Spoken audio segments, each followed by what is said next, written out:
மொத்தம் 118 கிலோமீட்டர் தொலைவுக்கு 63,246 கோடி ரூபாய் செலவில் மெட்ரோ கட்ட முடிவு செய்யப்பட்டது.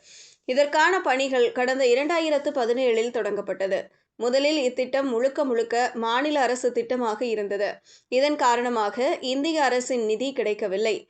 இதனால் நிதி ஒதுக்குவதில் தமிழக அரசுக்கு சிரமம் இருந்தது. இந்த சூழலில்தான் கடந்த 2021இல் திமுக ஆட்சி அமைந்த பிறகு இந்த மெட்ரோ திட்டத்திற்கு மத்திய அரசு நிதி ஒதுக்க வேண்டும் என தமிழ்நாடு அரசு சார்பில் கோரிக்கை வைக்கப்பட்டது. தமிழ்நாடு அமைச்சர்கள் இது தொடர்பாக தொடர்ந்து கோரிக்கை வைத்தனர். மேலும் தமிழ்நாடு முதல்வர் ஸ்டாலினும் இது தொடர்பாக மத்திய அரசுக்கு கடிதத்தையும் எழுதியிருந்தார்.